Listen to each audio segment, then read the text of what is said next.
2 years ago, I started building this bench, and in this video, I'm going to show you the final touches to finish it off.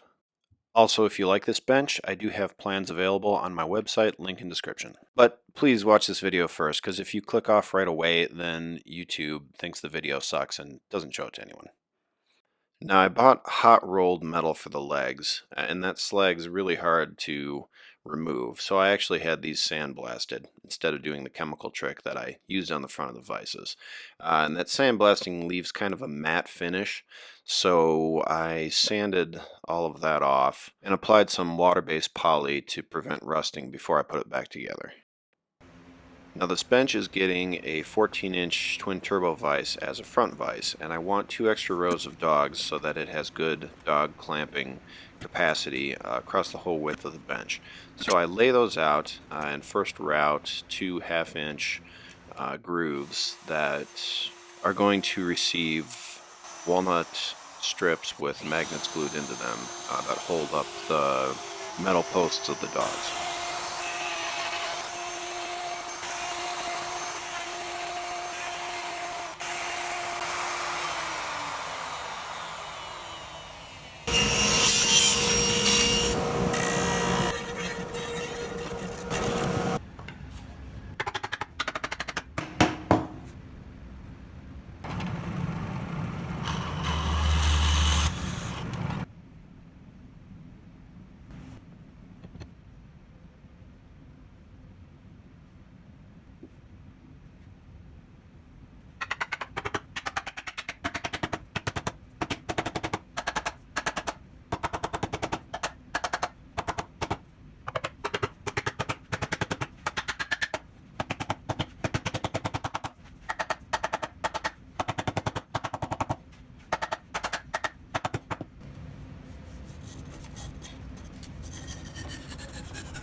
Okay, now I need to drill some holes, and for that I need my drill guide, which I don't use this very often, and it's great when I do need it, but man is it hard to set up. This is what I have to do to set the depth correctly. It's really fiddly and kind of a big piece of junk, and sorry about the vertical video here.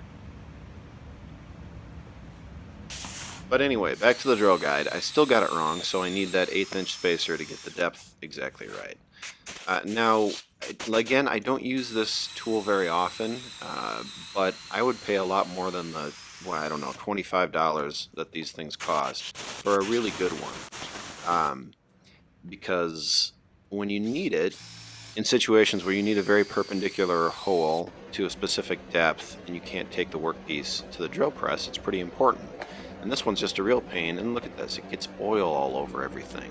It's a problem for a workbench, but more of an irritation. If this was a piece of fine furniture that didn't already have some finish on it, that could be a real disaster. So the highest end one of these that I can find is this one from a brand UJK that I've never heard of, which isn't even available until allegedly winter 2019. So I'm curious if anyone has any experience with this thing. I would spend the $150 on this, and if this one isn't good, this seems like the perfect kind of product for someone in the community, maybe a little bit of woodworking machinist crossover, somebody to develop a product. I probably don't have time to take it on, but you know, this one feels like an opportunity for someone to grab. Let me know what you think. But now I move on to making some dogs.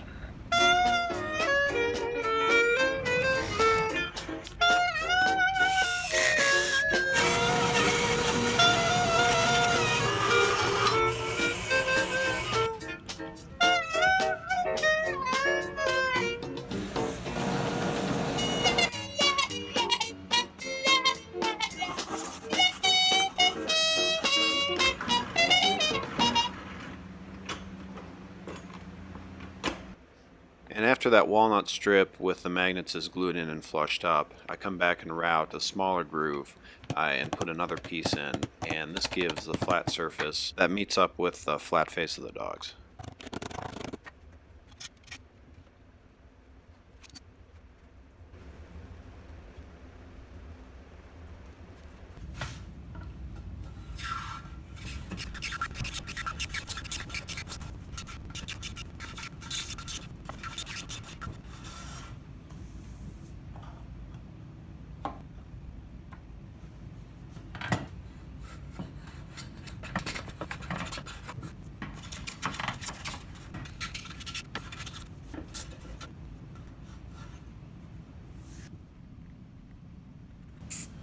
The dogs get a bit of this cork rubber for extra grip.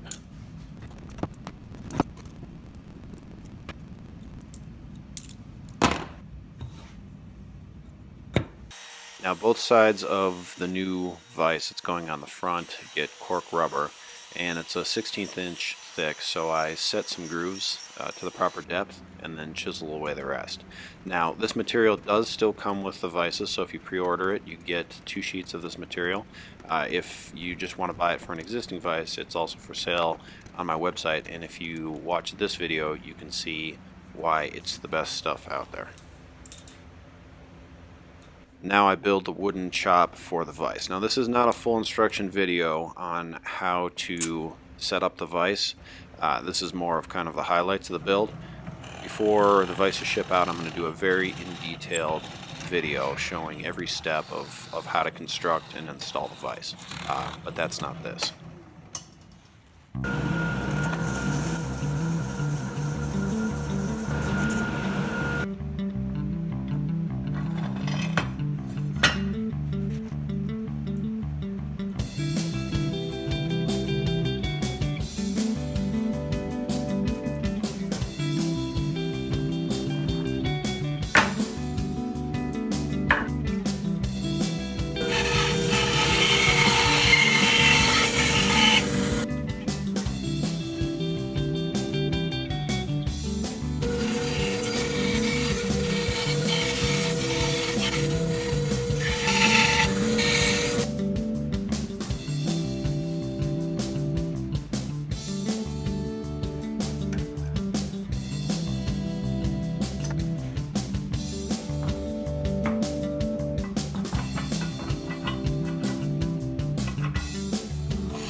Just a quick note from my sales team. Pre-orders for the vise are still open at almost the same price that the Kickstarter folks paid. So check that out on my website, link in description.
So lastly, I make this block with some magnets on one side and cork rubber on the other. And the purpose of this is to have it attached to the front of the leg and bring the face of the leg, or the face of this block, to the same plane as the front of the workbench, in case I want to clamp a board against the leg with its end up to work on that end.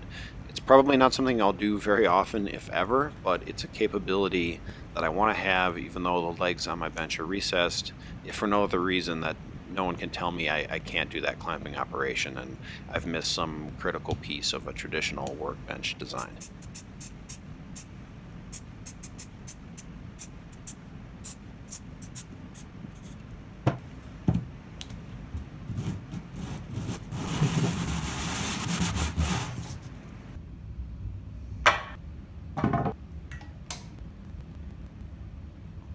So there it is. I can do this. No one can tell me that I can't. Now, if you want to see all of the details on the functionality of this bench, I actually did a video specifically on that, so you can see that on the card that should be popping up now.